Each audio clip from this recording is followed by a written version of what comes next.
Sir इकडे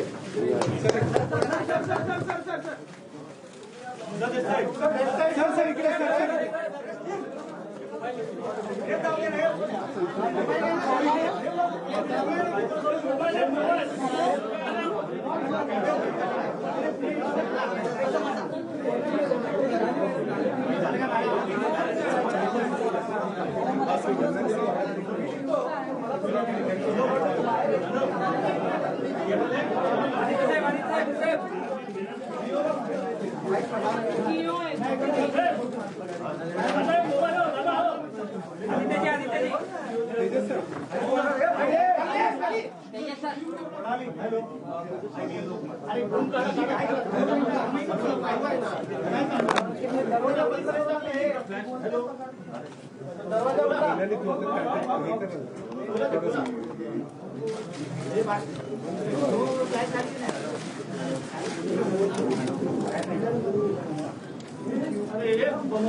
आज मातोश्रीमध्ये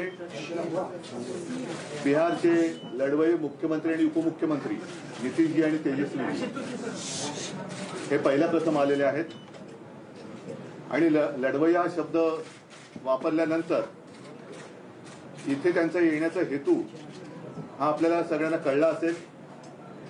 देशामध्ये एकूणच लोकशाहीची हत्या होते की काय असं चित्र दिसतंय आणि लोकशाही वाचवण्यासाठी सर्वच, नुसते मी विरोधी हा शब्द नाही वापरणार, तर विरोधी कोणाचे विरोधी, तर जे लोकशाहीची हत्या करू इच्छितात त्यांचे विरोधी असे सगळे देशप्रेमी पक्ष आणि जनता एकत्र करण्याचे जे आमचे प्रयत्न सुरू आहेत ते प्रयत्न आणखी बळकट करण्यासाठी नितीशजी आणि तेजस्वीजी आणि त्यांच्या सोबत त्यांचे सगळे सहकारी आलेले आहेत, त्यांच्या सगळ्यांचं मी स्वागत करतोय।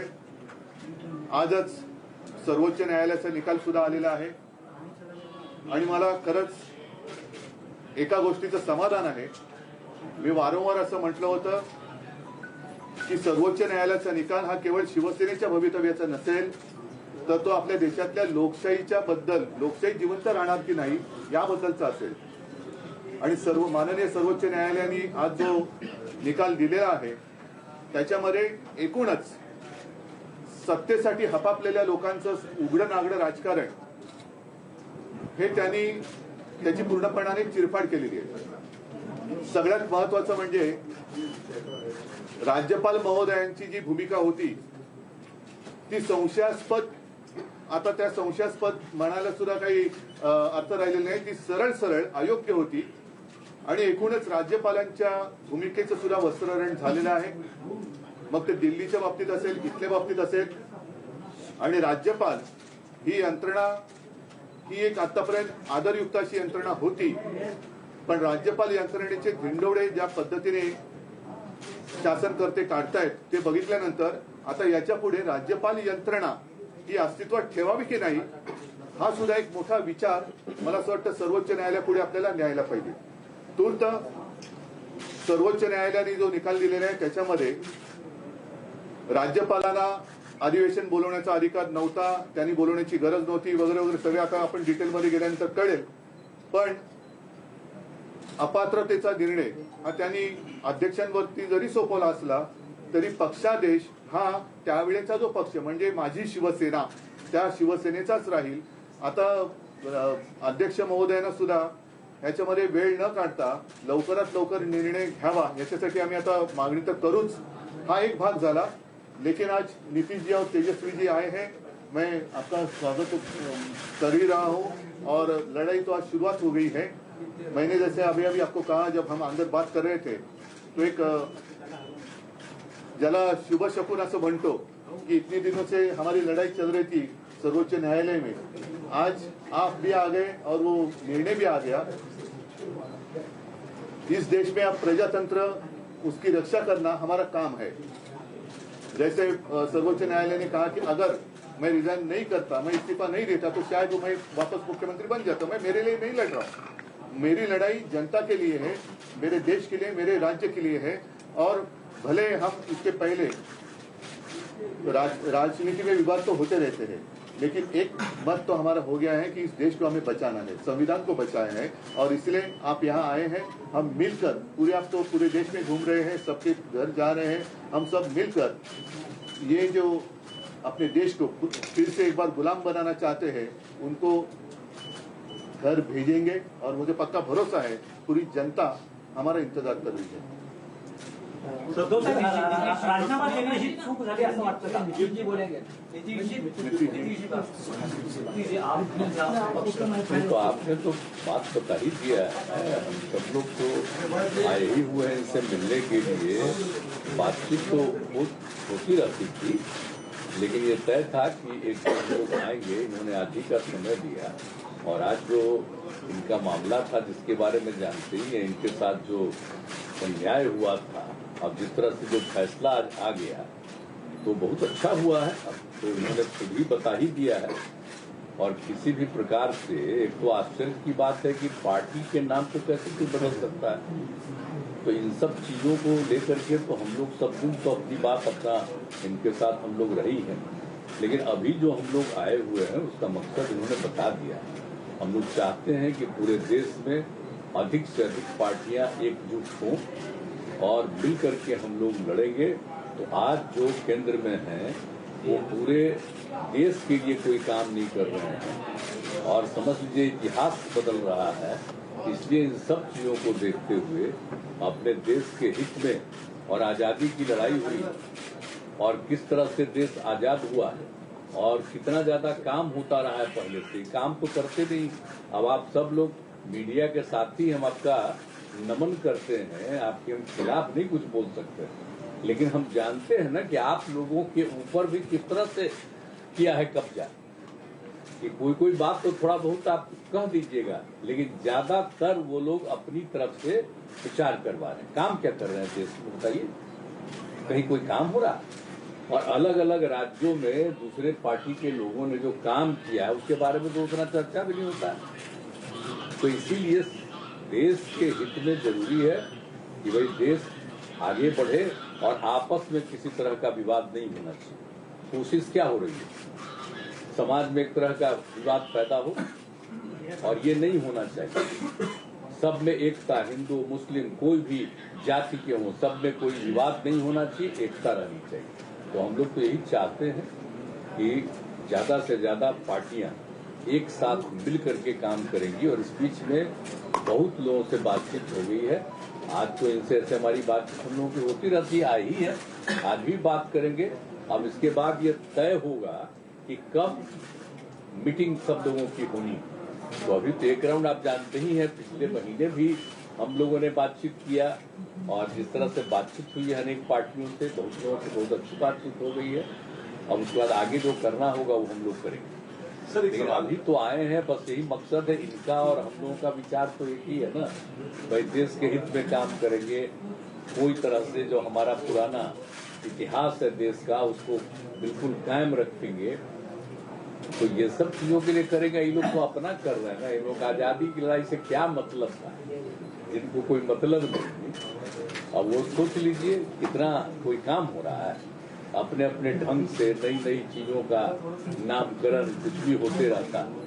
तो विचित्र बात है। तो इसीलिए जरूरत इस बात की है कि एकदम पूरे देश को एकजुट करना है और आगे बढ़ाना है। तो अगर सभी लोग एकजुट होकर के करेंगे और उनका जब मुकाबला होगा अगले साल के चुनाव में, लोकसभा के चुनाव में, तो खूब अच्छी तरह से सफलता इधर मिलेगी और फिर देश सही दिशा में आगे बढ़ जाएगा। सर सवाल उसके दो पक्ष हैं। पहला पक्ष ये है, आपने कहा लड़ाई में अपने लिए नहीं लड़ रहा हूँ, मैं जनता के लिए लड़ रहा हूँ। मेरा सवाल यहाँ से इसके दो पक्ष ये है कि पहला तो ये कि क्या अगर आप उस वक्त इस्तीफा नहीं देते तो आज आपकी लड़ाई और ज्यादा मजबूत होकर उभर के सामने आती। पहला मैं मानता हूँ, देखो इसके जिस नजरिया से आप देखते हो, ठीक है, कानूनी तौर पर मैंने इस्तीफा दिया, शायद गलत हो सकता है, लेकिन नैतिकता अगर देखे तो जिन लोगों को मेरे पिताजी ने, मेरे पार्टी ने सब कुछ दिया, वो लोग उठकर मेरे ऊपर उंगलियां उठाए, तो उनके लिए मैं मेरा विश्वास या अविश्वास क्यों जताने की कोशिश करूं। तो ऐसे लोगों को अधिकार ही नहीं है मुझे सवाल पूछने का। जिन लोगों ने मेरे पार्टी से सब कुछ लिया और गद्दारी की, तो गद्दार लोग मेरे ऊपर अविश्वास लाए और उसका मैं सामना करूं, कैसे हो सकता है? ये तो गद्दार लोग हैं। आज तो कोर्ट ने कहा, और मतलब कोर्ट ने गद्दार नहीं किया, लेकिन ये सारी बातें हैं। आज तो मतलब महाराष्ट्र में आप सरकार ही नहीं है। नैतिकता तो अभी जैसे मैंने नैतिकता का पालन किया, तो अगर इस मुख्यमंत्री में जरा भी कोई नैतिकता होगी तो मुख्यमंत्री उप मुख्यमंत्री ने इस्तीफा देना चाहिए, जैसे मैंने दिया। महाविकास आघाडीमध्ये सुद्धा जे सर्व प्रमुख नेते होते त्यांनी तुम्हाला म्हटलं होतं की राजीनामा देऊ नका, आपण फ्लोअर टेस्टला सामोरं जाऊ। तुम्ही भावनिक राजकारणाला महत्व दिलं नाही, असेल तो कदाचित आमच्या घराण्याचा गुण किंवा दोष असेल, पण मी जे आता म्हटलं की ज्या घराणी, ज्या पक्षांनी ज्यांना सगळं काही दिलं, सगळं काही घेऊन सुद्धा जे माझ्या पाठीत वार करायला निघाले, त्यांनी माझ्यावरती अविश्वास आणावा हे मला काही पटलेलं नाही। म्हणजे एक स्वतः गद्दार, त्यांनी विश्वासघात त्यांनी केला। विश्वासघात करणाऱ्यांकडून मला जर विश्वासदर्शक ठराव, अविश्वासदर्शक ठरावाबद्दल विचारलं जात असेल तर ते अयोग्य आहे। सर जो युवा यहाँ पर है, आदित्य हैं और तेजस्वी हैं, जिस लड़ाई की आप बात कर रहे हैं, जो मिलकर सामने आए हैं, इनमें इन दोनों का कितना अहम रोल और किस तरह से देखेंगे आप? अभी क्या रोल, अभी क्या वो सिनेमा या नाटक थोड़ी है कि रोल कैसे रहेगा, ये देखो ऐसा रोल रहेगा। ये रोल तो नीतीश जी, जब ये इकट्ठा ला रहे हैं, विपक्ष का चेहरा कौन बनेगा? आपकी कुछ कोशिश? ठीक है, चलो अभी तो हम इकट्ठा आ रहे हैं। सबको एकजुट करना चाहते हैं, लेकिन अपना कुछ नहीं करना चाहते हैं, ये जान लीजिए। हम तो सिर्फ चाहते हैं कि सब एकजुट हो, मिल करके सब लोग लड़े और हम लोग मिल करके पूरा का पूरा सिद्धांत बना के चले और देश को आगे बढ़ाएं।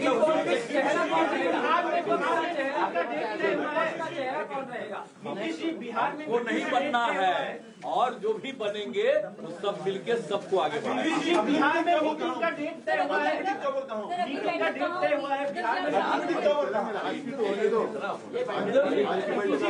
बिहार में मीटिंग का डेट है बिहार में, बताएंगे। उद्धव जी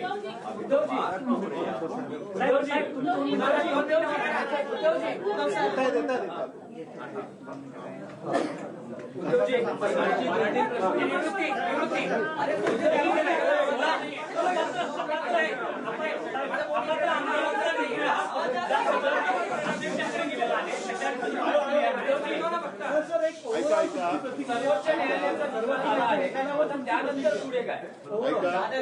आता तुम्ही जो एक प्रश्न विचारला, सर्वोच्च न्यायालयाने जे काय मला समजलेलं आहे त्यानुसार सांगितलेलं असं आहे की सर्वोच्च न्यायालय याच्या बाबतीत निकाल देऊ शकतो, कारण त्यांचा तो अधिकार आहे. परंतु त्यांनी त्या संस्थेचा एक आदर राखण्यासाठी हा निकाल किंवा हा निर्णय घेण्याचा अधिकार अध्यक्षांकडे जरी दिलेला असला तरी व्हीप पक्षादेश हा तो त्यावेळेला जो पक्ष होता म्हणजे माझी शिवसेना त्या पक्षाचा पक्षादेशच चालणार आहे. त्याच्यामुळे हा सगळ्यात महत्वाचा निर्णय सुप्रीम कोर्टाने दिलेला आहे.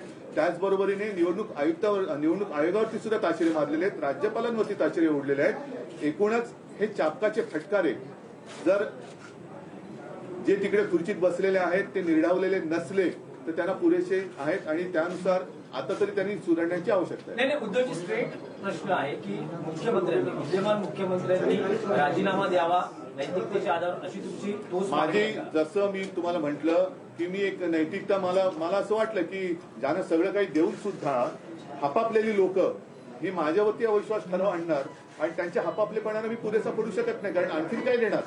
तर अशा लोकांनी माझ्यावरती अविश्वास ठराव दाखवणं हे मला मंजूर नव्हतंच, ते मंजूर नाही, मी कदापि ते मान्य करणार नाही. म्हणून मी राजीनामा दिला. जसा मी एका क्षणाचाही विलंब न करता राजीनामा दिला तसं एवढा आता सर्वोच्च न्यायालयाने फटके दिल्यानंतर जर थोडी तरी नैतिकता मुख्यमंत्र्यांच्या आणि उपमुख्यमंत्र्यांच्या अंगी शिल्लक असेल तर त्यांनी जसा मी राजीनामा दिला तसा राजीनामा द्यावा आणि निवडणुकीला सामोरं जावं. सुप्रीम कोर्टानं राज्यपालांना फटका दिला आहे, कारण त्यांनी जे निर्णय घेतलेले आहेत ते शिक्षण चुकीचं असलेलं म्हटलं आहे. त्यामुळे हे राज्यपाल म्हणजे स्वतःच्या घरचा चाकर असल्यासारखं वापरण्याची जी पद्धत सुरू झालेली आहे ती पद्धत बघितल्यानंतर राज्यपाल यंत्रणाच आता शिल्लक ठेवावी की नाही हा प्रश्न आता सर्वोच्च न्यायालयाला आम्हाला म्हणजे मला असं वाटतं विचारायला पाहिजे की हे असंच जर का, कारण प्रत्येकाचे काम असतं ज्या सर्वोच्च न्यायालयाने केलं तसंच जसं आता मीडिया असतो, नितीनजी जसं म्हणाले की काही गोष्टी तुम्ही लोकांसमोर आणल्या पाहिजेत, तर 4 स्तंभ जे म्हणतो हे 4 स्तंभ मजबूत पाहिजेत. त्याच्यापैकी जर का एका स्तंभाला वाढवी लागली असेल तर त्या स्तंभाचं रिपेअरिंग हे करणं गरजेचं आहे. पण आता महत्वाचा मुद्दा हा आहे की राज्यपाल महोदय तेव्हाचे जे काय होते त्यांनी इकडे जे करायचं ते म्हणजे करायला नको ते करून गेले. आता गेल्यानंतर त्यांना सजा काय, कारण असं जर का होत राहिलं तर तेव्हाचे राज्यपाल 12 वाजून जातील आणि घरी जाऊन मग म्हणतील येतो संत आदमी आहे, करायचं काय.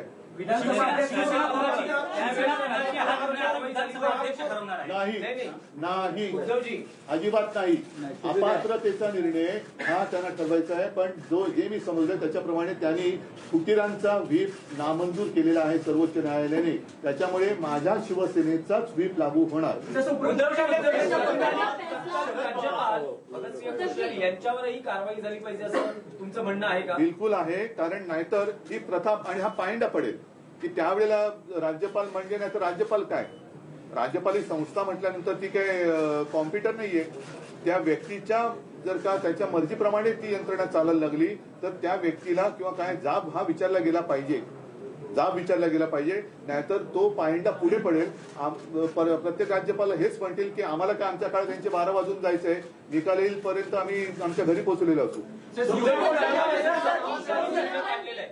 आयोगानं तुमचं चिन्ह काढलं, पण आज कोर्टाने असं म्हटलेलं आहे निकाल देताना की शिवसेना त्यावर कोणी दावा करू शकणार नाही, म्हणजे शिवसेना तुमच्याकडे राहील असं एक नक्कीच आहे. आणि तर मग आता चिन्ह आणि पक्षाबाबतीत आमचं आर्ग्युमेंट हेच आहे की निवडणूक आयोगाचं काम हे निवडणूक आयोगाने त्यांच्या चौकटीत केलं पाहिजे. निवडणूक आयोग म्हणजे ब्रह्मदेव नाहीये, राज्यपाल म्हणजे ब्रह्मदेव तर अजिबातच नाहीये. त्यांना आता राज्यपाल मानायची की नाही, ती संस्थाच ठेवायची की नाही हाच आता एक विचार त्याची चर्चा झाली पाहिजे. पण निवडणूक आयोग हे निवडणुकीपुरतं मर्यादित असतं. मतांच्या टक्केवारीवरती एखाद्या पक्षाला मान्यता देणं, नोंदणी देणं आणि त्याला निवडणूक चिन्ह देणं हे त्यांचं काम असतं. नाव देणं, नाव काढणं हे त्यांचं काम नाही. आम्ही ते मानणार नाही, कारण शिवसेना हे नाव देताना निवडणूक आयोगाची परवानगी घेऊन बाळासाहेबांनी शिवसेनेची स्थापना केलेली नव्हती.